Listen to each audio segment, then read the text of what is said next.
Hello everyone. तो कैसे हैं आप लोग। स्वागत है आपके channel exam practice with Satish में। तो एक खुशखबरी है आप लोगों के लिए। ये नई जो सीरीज हमने चालू की है, मध्य प्रदेश प्राथमिक शिक्षक चयन परीक्षा 2025। जैसा आपको पता है कि अभी मार्च और अप्रैल, मार्च में वर्ग 2 और अप्रैल में मध्य प्रदेश प्राथमिक शिक्षक वर्ग 3 की परीक्षाएं होने वाली हैं। उसी को ध्यान में रखते हुए हमने एक टेस्ट सीरीज ये प्रारंभ की है।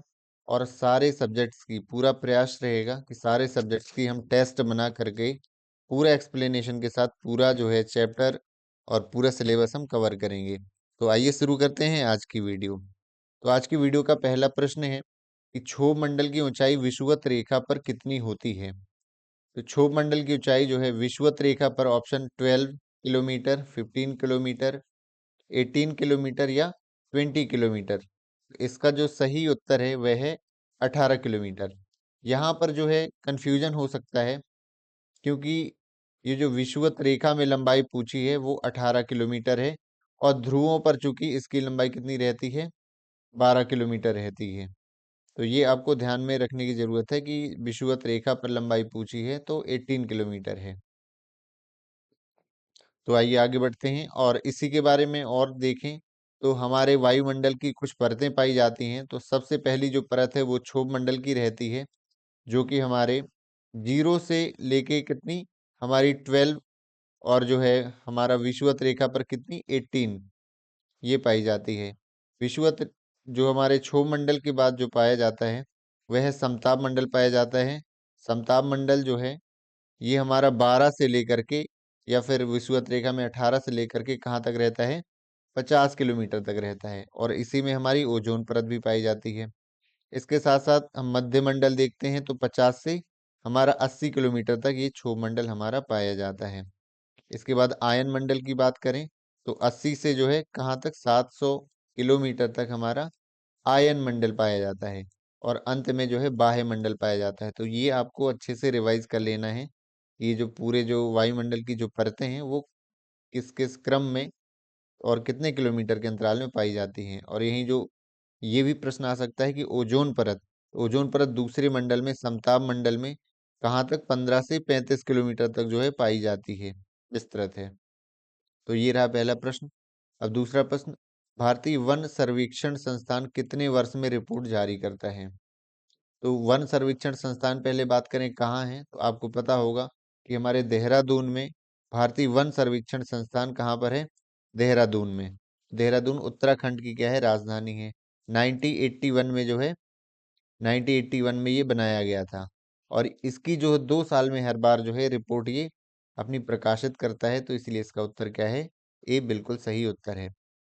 इसी के साथ साथ एक और मैं कंफ्यूजन दूर कर देता हूँ। एक है भारतीय वन सर्वेक्षण संस्थान और इसी की जगह में एक आ जाता है भारतीय वन अनुसंधान संस्थान। एक जो अनुसंधान संस्थान है वो कहाँ पाया जाता है, कहाँ पर है वो, हमारे मध्य प्रदेश के कहाँ पर, वो भोपाल में है। तो ये आपको भूलना नहीं है, ये आपको याद रखना है कि मध्य प्रदेश के भोपाल में जो है भारतीय वन सर्वेक्षण संस्थान जो है पाया जाता है। अगले जो है प्रश्न पे चलते हैं। World wide for world wide fund for nature India की स्थापना किस वर्ष की गई थी। फिर से दोहराता हूँ, वर्ल्ड वाइड फंड, तो WWF फॉर नेचर इंडिया, तो इसकी स्थापना जो है कब की गई है, ये हमारा प्रश्न है। तो इसका जो उत्तर है वो है ए नंबर का, जो है 1969 में।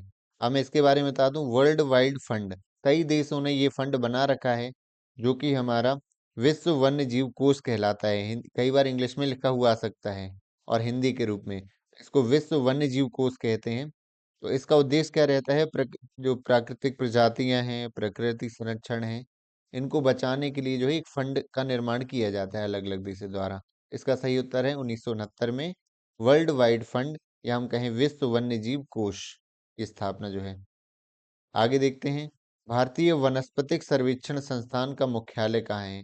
आपको ये जरूर याद कर रखने हैं, ईवीएस के हमारे जो है सब्जेक्ट में इस तरह के प्रश्न अधिकतर पूछे जाते हैं कि कौन सा संस्थान कहाँ पर है, और जो पर्यावरण से रिलेटेड है वो तो बहुत ही इंपॉर्टेंट है।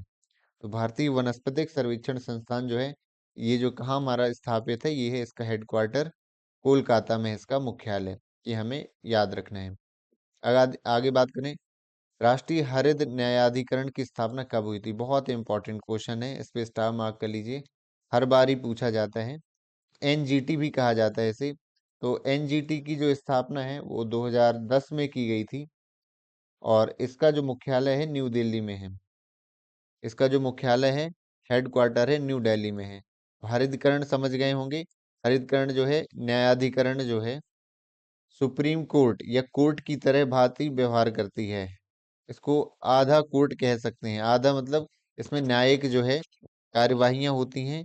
हमें direct supreme court, high court जाने की जगह जो हरित संबंधी जो ये मुकदमे हैं, या हम कह सकते हैं जो वनों से संबंधित हैं, वो सुप्रीम कोर्ट की जगह डायरेक्ट यहाँ जाते हैं और यहाँ जल्दी न्याय मिल जाता है एनजीटी में। आगे देखते हैं। आईयूसीएन जो है, ये आपने बहुत नाम सुना होगा आईयूसीएन का। तो आईयूसीएन का जो मुख्यालय है वह कहाँ पर है? जेनेवा में है, ग्लैंड में है, शिकागो में है या बर्न में है? ये एक इम्पॉर्टेंट क्वेश्चन हो सकता है। तो इसका जो मुख्यालय हमने पढ़ा है कहाँ? स्विट्जरलैंड में। तो स्विट्जरलैंड जो है, स्विट्जरलैंड के ग्लैंड शहर में जो है आईयूसीएन का मुख्यालय है। और आईयूसीएन के फुल फॉर्म की बात करें तो होता है international union for conservation of nature. तो जो प्रकृति संरक्षण से संबंधित एक विश्व स्तर पर इस संस्था है आईयूसीएन, उसका जो मुख्यालय कहाँ पर है? स्विट्जरलैंड पर है। आगे अगला प्रश्न है, संयुक्त राष्ट्र पर्यावरण कार्यक्रम यूएनईपी का मुख्यालय कहाँ है? तो ये भी इम्पोर्टेंट है, कई रिपोर्ट जारी करता है ये जो संस्था है। तो संयुक्त राष्ट्र, तो विश्व लेवल की ये संस्था है, पर्यावरण कार्यक्रम जो है यूएनईपी। तो इसका जो मुख्यालय, इसके ऑप्शन है अदिस अबाबा, हरारे, बर्न और नैरोबी। इसका जो सही उत्तर है वह है नैरोबी। इसका मुख्यालय जो है कहाँ पर है? वो है नैरोबी में इसका मुख्यालय है। आगे देखते हैं। साइलेंट वैली आंदोलन भारत के किस राज्य में हुआ था? ये आपने बहुत बार प्रश्न पूछा होगा, सुना होगा कि साइलेंट वैली कहाँ पर है। तमिलनाडु, केरल, आंध्र प्रदेश और कर्नाटक, ये ऑप्शन है हमारे। तो जो सही उत्तर है वह है केरल में। केरल के पलक्कड़ जो जिले में है, उसमें साइलेंट वैली आंदोलन हुआ था। और जो साइलेंट वैली आंदोलन है, वो जो है, साइलेंट वैली एक पार्क भी है वहां पर, साइलेंट वैली घाटी भी है। तो वहां के जंगलों को बचाने के लिए ये आंदोलन किया गया था केरल में 1973 में, कि वहां जो बांध बनाए जा रहे थे उससे बाढ़ से बचाया जा सके केरल के साइलेंट वैली के जंगलों को। आगे देखते हैं। अगला प्रश्न, विश्नोई समाज के चिपको आंदोलन का जनक किसे माना जाता है? एक चिपको आंदोलन हमारे उत्तराखंड का है और एक ये उससे भी पहले का विश्नोई समाज आंदोलन माना जाता है, जो कि पेड़ों को बचाने के लिए ये जो आंदोलन किया गया था। तो इसके आंदोलन के जनक जो है कौन माने जाते हैं, ये हमारा प्रश्न हो गया। तो इसकी जो जनक है वो है अमृता देव। तो अमृता देव जो है, ये देवी होना चाहिए यहाँ पर, अमृता देवी है। तो अमृता देवी, विश्नोई समाज, ये कहाँ हुआ था आंदोलन? ये आंदोलन जो है हमारा राजस्थान में हुआ था। इसको हमें याद रखना है। आगे, नर्मदा बचाओ आंदोलन का नेतृत्व किसने किया? तो ये बहुत ही जो है इम्पोर्टेंट क्वेश्चन है, लगातार जो है कई परीक्षाओं में पूछा गया है। इसका सही उत्तर सीधे मैं बता देता हूँ, ये है मेधा पाटकर। और मेधा पाटकर नर्मदा बचाओ आंदोलन के बाद ही पूरे जो है समाज में, पूरे देश में इन्हें जाना जाता है। और जो ये नर्मदा बचाओ आंदोलन है, ये आंदोलन 1985 में नर्मदा नदी पर बहुत सारे बांधों का निर्माण किया जा रहा था, उसको रोकने के लिए, ताकि हमारी नर्मदा नदी जो है वो सुरक्षित रहे। इस पे जो है एक सामाजिक कार्यकर्ता मेधा पाटकर का नाम बहुत फेमस है। आगे चलते हैं। अप्पिको आंदोलन कहाँ शुरू हुआ? यह भी एक इम्पॉर्टेंट हो सकता है, पहली बार आपने सुना हो, और लेकिन ये जो है इम्पोर्टेंट क्वेश्चन है। इसे हम साउथ का चिपको आंदोलन भी कहा जाता है। तो यहाँ से एक हिंट हमें मिल गई कि कहाँ का है, दक्षिण भारत का है। तो आपके ऑप्शन है इसके कर्नाटक में, आंध्र प्रदेश में, उत्तराखंड में या तमिलनाडु में। तो इसका जो सही उत्तर है वह है कर्नाटक में। कि अप्पिको आंदोलन जो है कर्नाटक में हुआ, ये आपको याद रखना है। और इसको दक्षिण भारत का चिपको आंदोलन भी कहा जाता है। तो अगला प्रश्न है, पारिस्थितिकी निकेत शब्द, आपने पारिस्थितिकी तंत्र सुना होगा, उसमें एक निकेत शब्द आता है, उसका सर्वप्रथम प्रयोग किसने किया? कई बार निकेत का अर्थ भी पूछ सकते हैं आपसे।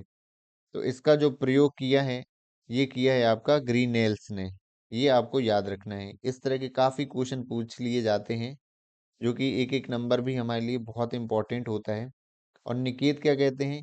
किसी तंत्र में कोई भी प्रजाति रह रही हो, उसके आवास स्थान, इन सबको मिलाकर जो है एक निकेत कहा जाता है उसे। पारिस्थितिकी तंत्र की संकल्पना किसने दी है? ये भी एक इम्पोर्टेंट क्वेश्चन है। जब हम ईवीएस चैप्टर पढ़ रहे हैं, ईवीएस सब्जेक्ट पढ़ रहे हैं, हमें ये ज़रूर पता होना चाहिए कि पारिस्थितिकी तंत्र की संकल्पना किसने दी है। तो इसका जो सही उत्तर ही हमें डायरेक्ट याद रखना है, टांसले ने। टांसले ने पारिस्थितिकी तंत्र की संकल्पना दी है। और ये क्या कहलाता है पारिस्थितिकी तंत्र? तो कोई भी एक तंत्र जिसमें जीवित घटक रहते हैं और अजीवित घटक और पेड़ पौधे, तो सब मिलाकर के पूरा एक पारिस्थितिकी तंत्र कहलाता है, जो एक दूसरे पर निर्भर रहते हैं और परस्पर अंतरक्रिया करते हैं। तो ये एक पारिस्थितिकी तंत्र कहलाता है। पारिस्थितिकी पिरामिड की संकल्पना किसने दी? ये भी एक इम्पोर्टेंट क्वेश्चन है। इसकी जो है संकल्पना एल्टन के द्वारा। इनमें ऑप्शन बताने की ज़रूरत नहीं है, क्योंकि ये नाम जो फॉरेनर्स हैं, तो इन्हें डायरेक्ट हमें याद करने की ज़रूरत है कि संकल्पना जो है किसने दी है? एल्टन ने दी है। तो ये हमें याद कर लेना है।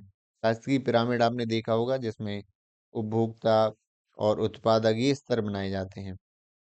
किसी पारितंत्र में बैक्टीरिया की प्रकार्यात्मक भूमिका क्या होती है?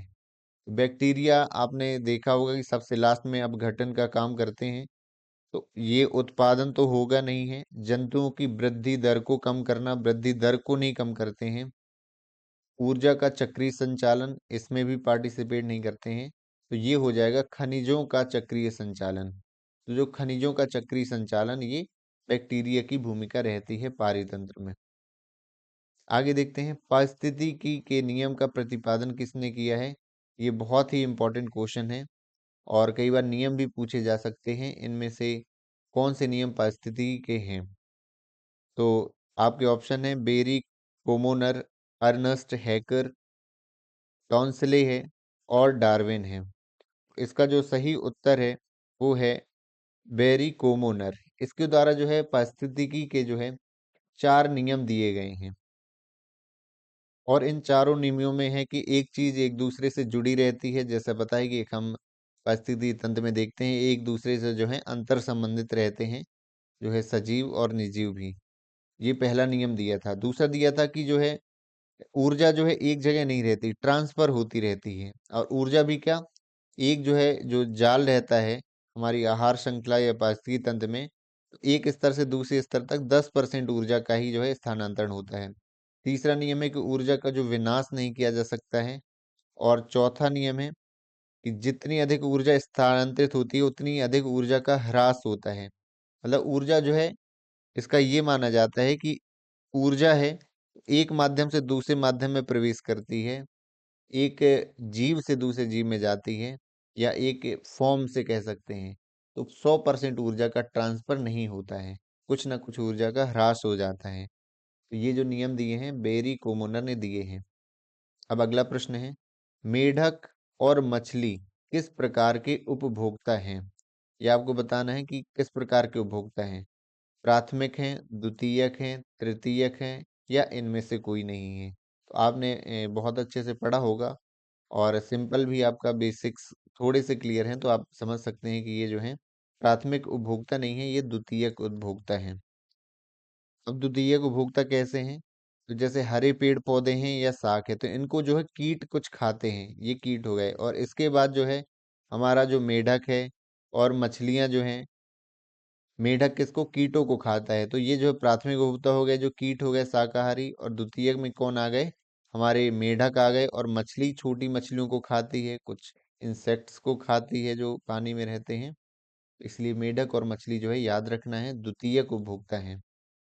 ऊर्जा संचरण का 10% का नियम किसने दिया? हमने ऊपर चर्चा करी है कि एक जीव से दूसरे जीव में या माध्यम में जब ऊर्जा जाती है, तो 90% ऊर्जा का जो है ह्रास हो जाता है, उपयोग हो जाता है। 10% ही अगले स्तर पर जो है ऊर्जा प्रवाहित होती है। और यह नियम जो दिया है लिंडमैन ने दिया है। ये आपको बहुत अच्छे से याद रखना है। आगे, भारतीय प्राणी सर्वेक्षण संस्थान तो ये जो भारतीय प्राणी सर्वेक्षण संस्थान है, इसका जो ऑप्शन है 1890, 1895, 1910 या 1916। तो इसकी स्थापना की बात की गई है, तो इसकी स्थापना जो की गई थी वो की गई थी 1916 में। तो इसका ऑप्शन जो है डी उत्तर बिल्कुल सही है। और तो इसके बात करें इसका हेड क्वार्टर कहाँ है, तो पूछा भी जा सकता है। तो इसका हेड क्वार्टर कहाँ है, कोलकाता में है। तो याद रखना है 1916 में स्थापना और कोलकाता में क्या है, इसका मुख्यालय है। ये लुप्त प्रजातियों का सर्वेक्षण करती है ना, वन्य जीव फॉरेंसिक अध्ययन करती है, बहुत सारे काम, पर्यावरण के प्रभाव जो है उनका भी आकलन करती है, भारतीय प्राणी सर्वेक्षण संस्थान। आगे बात करें वन अनुसंधान संस्थान, इसकी हमने बात कर ली है, पुराना प्रश्न ही दोहरा ये जो रिपीट हो गया है। वन अनुसंधान संस्थान ये हमारा देहरादून में है, सॉरी, ये हमारा कहाँ है, देहरादून में है। तो देहरादून में ये संस्थान कौन सा हुआ, वन अनुसंधान संस्थान। इसी के साथ हमने जो सीखा था कि वन की जगह यहाँ प्रबंध संस्थान लिख जाए, वन प्रबंध संस्थान, तो वो हमारा जो कहाँ हो जाएगा, वो हमारे भोपाल मध्य प्रदेश में हो जाएगा। ये कंफ्यूजन बहुत रहता है कि वन प्रबंध संस्थान बोला जाता है, राष्ट्रीय वन प्रबंध संस्थान वो भोपाल में है, और राष्ट्रीय वन अनुसंधान शोध संस्थान देहरादून में है। आगे बात करते हैं, विश्व पर्यावरण दिवस कब मनाया जाता है। बहुत ही इंपॉर्टेंट प्रश्न है हमारा, विश्व पर्यावरण दिवस। तो विश्व पर्यावरण दिवस कब मनाया जाता है, सबको पता होगा, ये हमारा 5 जून को मनाया जाता है। और इस बार जो है 2024 की कई बार थीम भी पूछ ली जाती है कि इसकी थीम क्या थी। तो थीम इसकी या नारा कह सकते हैं, हमारी भूमि हमारा भविष्य, हमारी भूमि और हमारा भविष्य, ये इसकी थीम थी 2024 की। ओजोन परत संरक्षण दिवस कब मनाया जाता है। अगला सवाल है ओजोन परत संरक्षण दिवस। आपको जो पर्यावरण से रिलेटेड जितने भी दिवस हैं वो बहुत अच्छे से याद होना चाहिए, ताकि आपसे एग्जाम में बिना किसी जो है कंफ्यूजन के तुरंत आपको याद होने चाहिए। तो हमारा जो है ओजोन परत संरक्षण दिवस 16 सितंबर को जो है मनाया जाता है। विश्व पृथ्वी दिवस कब मनाया जाता है, ये हमें याद रखना है। तो ये हमारा जो है 22 अप्रैल को विश्व पृथ्वी दिवस मनाया जाता है। ये रिपीट हो गया क्वेश्चन। प्रथम पोषक स्तर के अंतर्गत आते हैं, प्रथम पोषक कौन आते हैं, शाकाहारी, बिल्कुल। जब खाद्य श्रृंखला में हरे पेड़ पौधे को जो खाते हैं वो कौन से कहलाते हैं, प्राथमिक उपभोक्ता या प्रथम पोषक स्तर। तो ये हमेशा क्या रहेंगे, शाकाहारी रहते हैं। किस व्यक्ति को जल पुरुष के नाम से जाना जाता है, काफी इंपॉर्टेंट क्वेश्चन है। तो जल पुरुष के नाम से ये कई बार पूछ लिया जाता है, कि जैसे पिछले प्रश्न में पढ़ा हमने कि मेधा पाटकर, तो यही आ जाएगा प्रश्न प्रश्न कि मेधा पाटकर का संबंध निम्नलिखित में से किस विषय से है ना। तो वही आ जाएगा या किससे संबंधित है निम्न में से। तो ये आपको इम्पोर्टेंट जो है हस्तियों को, पर्सनालिटी को जरूर याद रखना है। तो जल पुरुष कहा जाता है राजेंद्र सिंह को इंडिया में। और क्यों कहा जाता है, क्योंकि इन्होंने राजस्थान के गांवों में जो पुरानी जल संरक्षण की पद्धति है उसको पुनर्जीवित किया और जल का संरक्षण किया एक बड़े लेवल में। इसलिए हमें इन्हें याद रखना है, राजेंद्र सिंह को वाटरमैन ऑफ इंडिया या जल पुरुष के नाम से जाना जाता है। आगे आगे आप क्वेश्चन की भारतीय वन प्रबंधन, मैंने कहा था कि वन में प्रबंधन या मैनेजमेंट शब्द जुड़ता है, तो ये हमारे भोपाल में है। और वन प्रबंधन संस्थान का मतलब ये कोई सर्वे नहीं कराता है, ना किसी कोई रिपोर्ट जारी करता है, ये इसमें एजुकेशन पढ़ाई होती है कॉलेज लेवल पर बच्चों की, तो ये कोर्स करवाते हैं प्रबंधन संस्थान। आगे पारिस्थितिकी तंत्र में ऊर्जा का प्रवाह को किस आधार पर समझा जा सकता है, ऊष्मा गति के शून्यवें नियम से, प्रथम नियम से, द्वितीय या तृतीय नियम से।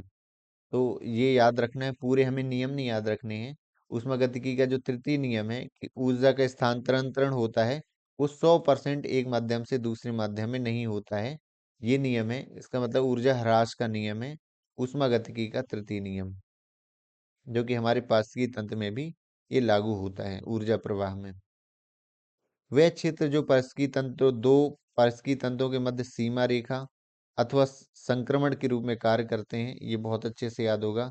उसे हम जो कहा जाता है क्या, इकोटोन कहा जाता है। ये आपने कई बार पढ़ा होगा और ये क्वेश्चन कई बार रिपीट भी होता है एग्जाम में। तो इकोटोन मतलब कोई समुद्री मान लीजिए क्षेत्र है, कोई जमीन का क्षेत्र है, तो दोनों के बीच का जो क्षेत्र रहेगा, दलदली क्षेत्र कह सकते हैं, तो वो हमारा इकोटोन कहलाएगा। दोनों तरीके की उसमें विशेषताएं पाई जाएंगी, जलीय और हमारी भूमि वाली। आज की वीडियो का आखिरी क्वेश्चन है, विश्व का 90% से अधिक जीव भार कहाँ है? तो ये जो है उष्णकटिबंधीय वर्षा वनों में, अलवण जलीय आर्द्रभूमि में, ऊपरी मृदा में या महासागरों में। तो 90% से अधिक जैव भार जो है उष्ण कटिबंधीय वर्षा वनों में पाया जाता है। ऐसा क्यों है? क्योंकि उष्ण कटिबंधीय वर्षा वन जो है वहाँ सबसे अधिक जैव विविधता पाई जाती है। जी, वहाँ अलग का सबसे अधिक प्रजाति के पेड़ पौधे पाए जाते हैं और वहाँ सबसे अधिक ज्यादा प्रजाति के वन्य जीव भी पाए जाते हैं। तो इसलिए वहाँ का जो जीव भार है वो 90% से अधिक पाया जाता है पूरे विश्व का। तो ये प्रश्न हमें जरूर याद रखना है। इसी के साथ आज की वीडियो जो है के लिए इतना ही। Thanks for watching this video. हमारी वीडियो यदि पसंद आती है तो इसे लाइक करिए, क्योंकि आगे भी हम इसी सीरीज को जारी रखेंगे जब तक हमारा जो है पूरा सब्जेक्ट नहीं हो जाता है कवर। और इन्हीं प्रश्न, यदि आप लगातार इन्हीं प्रश्नों की तैयारी करते हैं, रिवीजन करते हैं, तो निश्चित ही इन्हीं प्रश्नों में से आपके एग्जाम में बहुत सारे प्रश्न आ जाएंगे और आपको ज़्यादा दिक्कत नहीं होगी। So thank you so much for watching this video. मिलते हैं अगली वीडियो में।